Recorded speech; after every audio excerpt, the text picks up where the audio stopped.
I have a hard time believing that anybody actually likes the Masters the way they say they like the Masters. Like, there is this moment for me, and years ago, they did this ratings process for TV and radio at the time. And everybody used to say, I listen to public radio. And it's because people wanted to seem like they were really smart, right? And then they put actual monitors on people to try and see what they actually listened to. And what do you know? The ratings just fell through the floor on it because it turns out nobody was listening to it. They just wanted to sound smart. Sometimes I think that's the Masters. Like, everybody's going to tell me about pimento sandwiches and Tiger and all of these things that I'm supposed to care about. A, golf is absolutely awful to try and sit there and watch for any amount of time.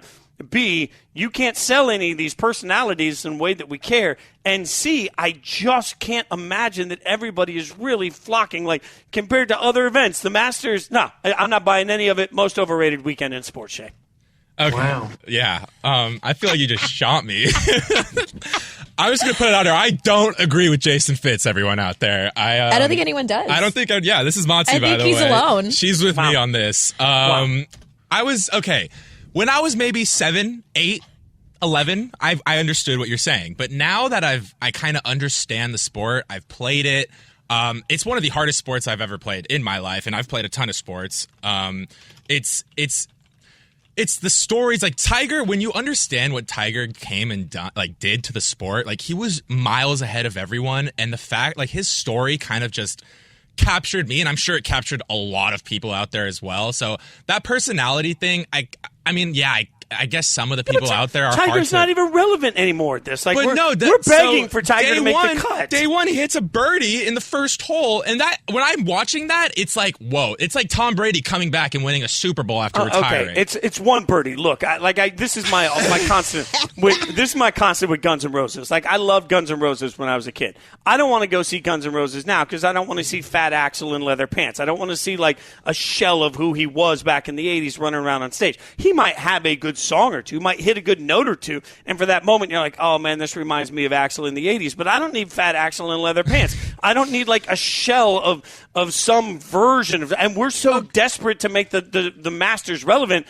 that we're sitting here trying to figure out if he's squatting right, does his back look right, what's his form look like. I mean, this is because we don't have anything else. If there's no Tiger, if Tiger's out on this thing, nobody's watching this weekend. You see, that's the thing. It's just because a lot of people don't understand the sport and they don't know how difficult it is. So yesterday, Bryson DeChambeau, for instance, in the first round, horrible conditions. I mean, it wasn't horrible conditions, but it was super windy. Wasn't great. The dude hits a -7. That's, like, unheard of. This is, like, you could barely get birdies on this course. You know what I mean? So a -7, like, people are even saying, like, wow, this is insane. Like, I cannot believe he even hit that. Scotty Scheffler came on and said that. And, like, he's a former winner. You got people like John Rahm, who literally won last year, and he's doing horrible on this course. Like, this course, literally, it's the hardest thing in the world in golf in terms of the hardest sport. So when you see someone doing so good, it's almost like this is unheard of. It's like when you're watching someone. Okay, but my counter to that is opera's really hard to sing too. But you're not about to go to, like, the local opera house and listen to the Wagner Ring Cycle. That's a really deep in the weeds. Yeah, I mean, yeah, but Shane, you like, look, not a single one of you is going to sit down and say, you know what, opera's really difficult. Let's go sit through a 14-hour opera over the course of the next 3 days. Not a single one. Like, oh, this indie film is really good and it's really well made. Yes, it's 16 hours over 3 days, but I respect the art and difficulty with it, so I'm going to sit there and watch it. Not like but you that's different. That's different. Let me tell you why. That's not a competition. Yes. Okay. So this is actually a competition which people want to see who's going to win. This is coming from somebody who didn't watch golf growing up. I've gone to the range a few times, and I hate that I can't hit the ball any better because it's really hard to do. I disagree. I think I enjoy watching the Masters, even if Tiger Woods isn't there, because it's competitive, and I've been getting into it more and more. I really think, Jason, you are alone on this one. Jason, you have to watch, like, a playoff golf. Like, yeah, that is insane. Like, that is so, and that happened. What me and Monty were talking about it, because what just went into the playoffs? It was at the Texas Valero Open. Yeah. And it was who was in the lead, like, the whole time. It was Akash. Akash came from behind and won. Right. He yeah. came from, but he was in the lead the whole time, and then somebody tied him at the very end. But no, it was insane. Me and Monty were yelling at each other. We're like, oh my god. But it's like you would think we're talking about, like, the Super Bowl or something. Like, seriously, like, if you get into it, you can seriously get into it. And I think I just need to take you golfing. I think you haven't gone with the right people. And Look. Let's also acknowledge the fact. Everybody, I mean everybody, every 4 years, every 2 years actually, every 2 years, everybody becomes an expert on some random sport. Like every 2 years I hear about curling, I hear about figure skating, I hear about tennis from people that don't watch tennis. What's the commonality on them? It's the Olympics, right? Like when we get into the Olympics, everybody follows all of this. Nobody talks about Olympic golf. Golf can't even make it in the Olympics. When suddenly people are experts on like javelin toss that have never thrown anything farther than 3 feet in their life. Like when somebody's breaking down triple sow cows every year, like they even know what the hell the term means. Like we do that in the Olympics. We don't even do that with golf because even in the Olympics, people are like, I don't wow, Oksana Bayul over here. Triple sow cow, double toe loop. But that's what we do. That's what you can't deny it. Everybody's got the one friend sitting on the couch that starts using figure skating terminology during the Winter Olympics, and you're looking over and you're like, dude, you're 350 pounds and haven't seen your feet in 4 years, but you're telling me what this person's doing wrong on their loops. Like, this is real, but we don't do that on golf. I can respect that, Fitzy. You know what? A lot of people won't come on live radio, national radio, and say, hey, I don't enjoy this. They'll just go along with what everyone's saying, and they'll enjoy it. So honestly, I appreciate the fact that we have people that are able to come out and say, this is boring, because don't get me wrong. I have met a lot of people that say the same thing that you say, and I used to say it myself.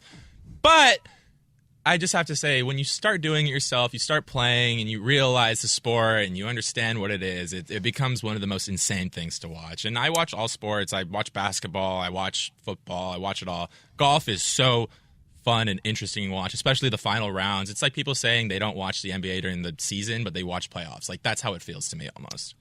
Fitz, I'm with you a little bit, though. I mean, listen, it's 2-on-2 here. Let me just, I know you're going to throw to Monty, but Thank you. There is a problem with, like, Tiger being there. It's like Jack Nicholson being at a Lakers game. You're like, oh, Jack's there.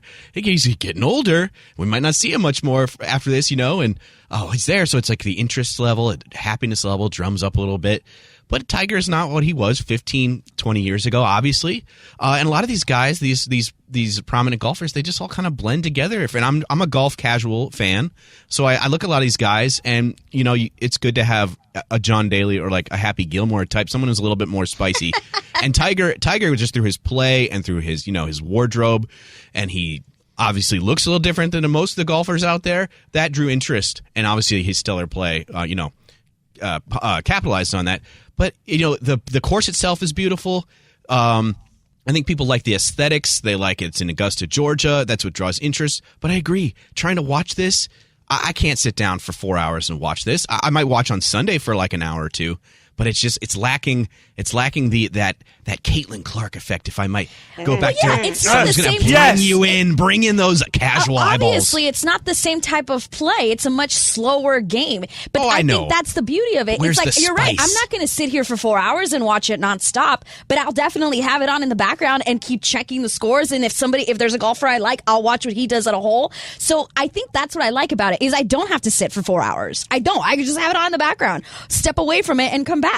But I'm definitely interested to say, I think Jason was just harsh with his words. You know what I'm saying? I think he was just harsh with his words of like, nobody cares. This is the worst thing. I don't even know if you said that, but that's how I felt. Okay, no, but you're not that far off. You're not that far off. Right. I will say this before Monty gets us caught up on everything that's going on. I will say this one thing. Yeah, like the Masters. I'll say this. A lot of people are going to come in and be like, but Tiger. Again, I'll use a music analogy here, given my background, right? You can be a Chris Stapleton fan, doesn't mean you're a country music fan. Like, you can be a fan of an individual athlete, doesn't mean that you really like the sport. I think there's a lot of people out there, they're like, oh, Tiger. And once Tiger's not playing anymore, they ain't going to care. Monty, get us caught up with what's trending, and then I will give all of you a disturbing Masters story. Oh, goodness, I can't wait. In Major League Baseball, Shohei Ohtani's former interpreter, Ipe Mizuhara, has surrendered to authorities this morning. He is due in court at 1 p.m. in L.A. The report says Mizuhara is expected to be released on bond later today. I don't know if you saw this, Fitz, but they unveiled a Allen Iverson crossover statue outside of the 76ers practice facility. But the internet is having a field day because it's kind of small. Like, there's people surrounding the statue and they're the same height as the statue. So everybody's like, what are we doing here? We have a fictional statue of Rocky that's bigger than this, and you do this for Allen Iverson, and it's really, really small. But Allen Iverson, here's a little of what he said today. Check it out. I want y'all to know how much I appreciate y'all. And I promised myself I wasn't going to do this, but it is what it is. Thank everybody for coming out. I thank everybody, like I said, for playing a part in this and making this dream come true. And I'm just so excited to see what's going on. Now, I don't know if this happened before or after, but I'm guessing it was before the unveiling of the very small statue. You have to look it up. If you guys get, everyone listening, when you get a second, go online, look at this statue. It's cool, but it is small. And you're like, pero why? Pero why? Back to you, Jason. Monty, I'm going to call it a micro statue. By the way, and you keep saying it's a crossover. That's because it's a crossover. He's not actually executing a crossover. It's a crossover statue and a Funko Pop. Because it's like if Funko Pop was making a statue, it's about what it looks like. Right? I mean, you're just like, why? But like, who approved this? There's got to be a moment, too, where, like, AI was so endearing and kind in that moment. And I can't imagine what it feels like to have a statue unveiled. But also, like, I wish there was somebody with him mic'd up because I just want to hear that, what? Like, oh, damn. Like, the minute the thing comes off that, you're like, that can't be it. Like, that's the model of the statue. Exactly. It's itty-bitty. Yeah. It is itty-bitty. It's the Doug Gottlieb Show. I'm Jason Fitz, filling in for Doug. So I'll give you guys this Masters story. Okay? It's a very, very, very true story. Again, I started my first local radio show as a morning show on a station in Nashville, Tennessee, where I lived for a very long time. And I'd spent much of my life on the road in music, for anyone that doesn't know my backstory, before I made it in sports. And so I was sitting on air, Masters Week, and I said to my co-host, a big golf fan, I don't get all the hype. I think it's boring, and I don't really, it's not for me, right? And I said it probably about as eloquently as I said it here, so a little harsh. I'll give you that. I looked down at my phone. My phone is blown up because my buddy says the problem is you've never been to Augusta. And once you go to Augusta, it'll change the way you feel about all of it. And I was like, okay, that's cool. I get it. Fine. I'll be open to trying the Augusta experience. So I looked down at my phone during the commercial break, and I'm like, what did I just say? That my phone is blowing up from everyone that I've ever met. I feel like everyone I ever toured with started texting me. Turns out I've been to Augusta twice because twice we played events at Augusta, including the 18th hole where they covered it with the stage. And my crew guys reminded me that because I don't play golf, I was offered the chance with the band to play golf at Augusta.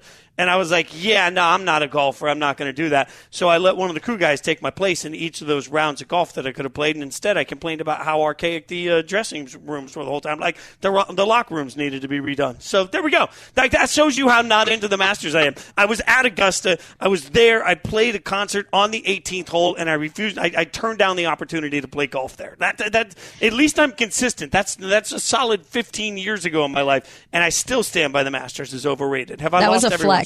Yeah, that was a flex. Honestly. Like, honestly, that was you just telling us that you performed at Augusta. I mean, I can't help it. Like, my life that was a has flex. been cool. I didn't even notice that. I'm so used to him just dropping slide. Right? One time he was like, yeah, so I was playing the national anthem at a Raider game. And I'm like, what? Yeah, just slip it in. Wait, what? And he's like, slip that in yeah, there. I've done it like for the Nashville soccer team. I forgot their, it's not off the top of my tongue right Nashville now. FC, Yeah, he's like, yeah, I've done it for them too, and like opened for a couple people. And I'm like, what? Now it all makes sense. Now we know why we're talking about this. It was so he could wrap it up Exactly. with that. Oh, it all makes sense. I'm just going to tell you, Augusta's overrated too. I'm just throwing it all out there.